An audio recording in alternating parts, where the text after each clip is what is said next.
The All Blacks have retained the Bledisloe Cup for the 22nd consecutive year, but not without giving Kiwis around the world conniptions as they endured one of their now customary second half meltdowns. And in this ambitious video, I'm going to attempt to solve the riddle that no one can crack right now. Why are the men in black so bad down the stretch? Let's get to it. McKenzie the flake. Is it the subpar game management of McKenzie that is not allowing us to keep our foot on the throat of the opposition? There's a case to be made for it. Look at the impact Barrett made coming off the bench against England twice this year, slipping into his original role of first receiver. He was able to grab the game by the scruff of the neck. He was able to impose a territorial kicking strategy and start to strangle the English. You don't necessarily see that kind of game management from McKenzie. And even though he repeatedly broke the line on the weekend in a way that very few tens can, the prevailing image a lot of people have in their minds is of that flick pass to no one out the back when a certain try was brewing for the All Blacks. These reckless moments are why the Kiwi public hasn't fallen in love with McKenzie, despite the fact that he started every game at 10 this year.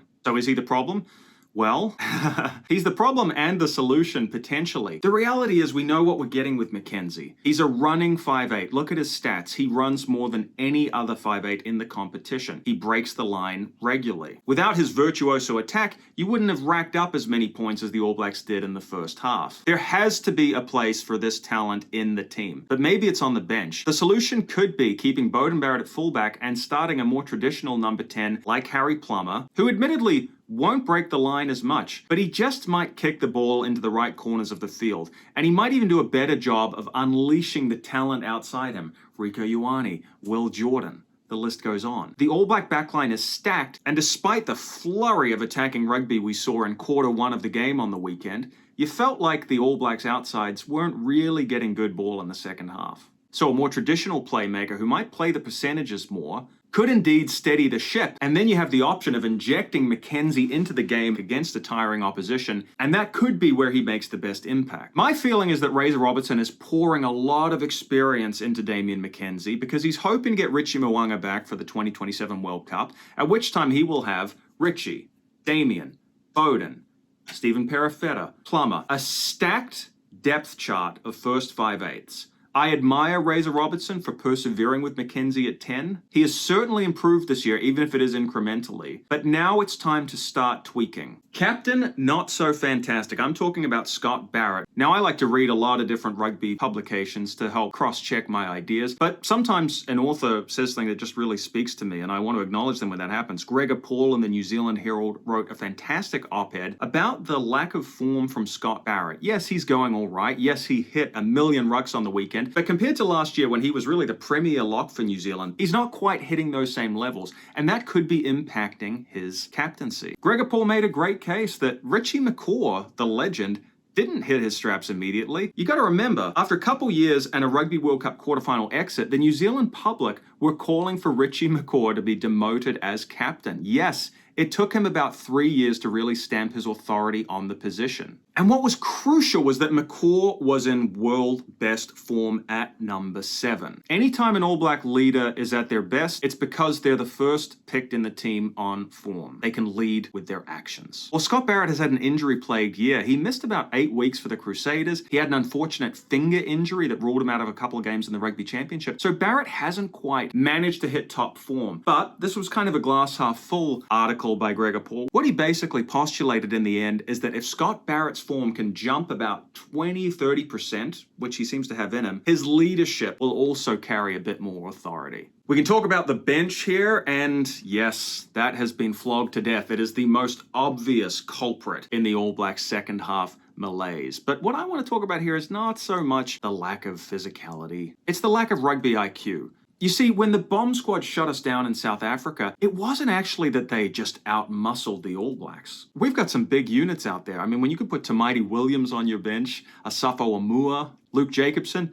we got some mongrel coming off the pine. It's the smarts. The South Africans beat us with superior rugby IQ at the breakdown, typified by Quagga Smith, who's just one of the best breakdown operators in the world. So what's the antidote to this? It's experience. Some of these guys on the bench, they look like the right cattle, but they just need another 10, 20, 30 caps. Once they have that in a couple of years, I feel that the All Black bench is going to be making a much better impact. Let's talk about the leadership group. We can't just single out Scott Barrett, Artie Savea, Cody Taylor, Geordie Barrett. These guys are all good leaders, but are they singing from the same hymn sheet? I'm not entirely sure about that. There needs to be total tactical alignment between the leaders so that they're efficient making their decisions. Right now, the All Blacks are looking a little bit in two minds at times in the second half about whether they should be playing out of their own 50 or driving the ball downfield. They need to be able to make these decisions more efficiently, and that comes down to the leadership group, who are ultimately implementing the coach's decisions. My feeling is that the All Blacks probably need to play less rugby in their own half